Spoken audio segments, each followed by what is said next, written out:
Medical officer যারা আছে তাদেরকে বল একটু বাইরে আসতে। ওজন দেখলে সই করো 15 নম্বর।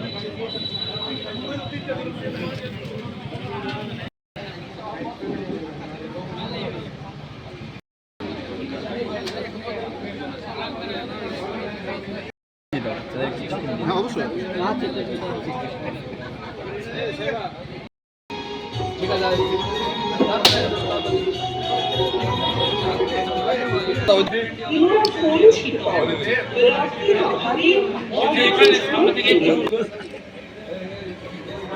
গোটা জেলা জুড়ে যে রক্তদান,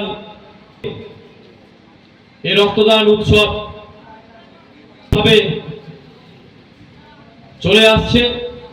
দুর্দিনে মালদার রক্তের ঘাটতি মিটাতে তারা আমার নির্দেশ এক কথায় এক বাক্যে তারা যে অনুসরণ করে আজকে যে বিশাল বড় একটা রক্তদান উৎসব আমরা দেখেছি বিগত দিনে যে গোটা ব্লকে রক্তদান উৎসব হয়েছে, কিন্তু আজকে যে অঞ্চলে অঞ্চলে যে রক্তদান উৎসব হবে এবং এই সমস্ত নেতৃত্বরা যে এত সাহস নিয়ে যে করাবে এবং এখানে যতজন আজকে 1 ডিসেম্বর মালদা জেলা যুব তৃণমূল কংগ্রেস সভাপতি মাননীয় বিশ্বজিৎ মণ্ডল মহাশয় নভেম্বর মাসে অনুভব করেছিলেন যেহেতু নভেম্বর ডিসেম্বর মাসে মালদা জেলায় একটা রক্ত সংকট তৈরি হয়, তার জন্য তিনি এই ডিসেম্বর মাসেই শুধুমাত্র মালদা জেলায় বিভিন্ন ব্লকে বিভিন্ন অঞ্চলে 10খানা রক্তদান শিবিরের আয়োজন তিনি করেছেন।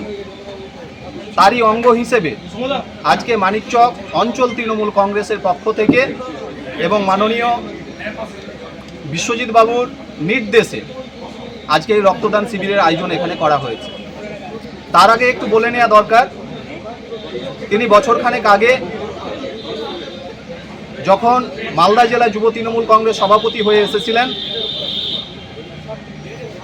তিনি সংবর্ধনায় শুধু ভেসে যাননি, তো এই যে কর্তব্য এটাকে কিভাবে সুচারুভাবে সাধারণ মানুষের কাজে লাগানো যায় তার জন্যই তিনি 2024-এর প্রথম বিরাট প্রকাশ করেছিলেন এবং সেখানে মালদা জেলায় প্রতিটা ব্লকে 72খানা রক্তদান শিবিরের তিনি আয়োজন করেছিলেন।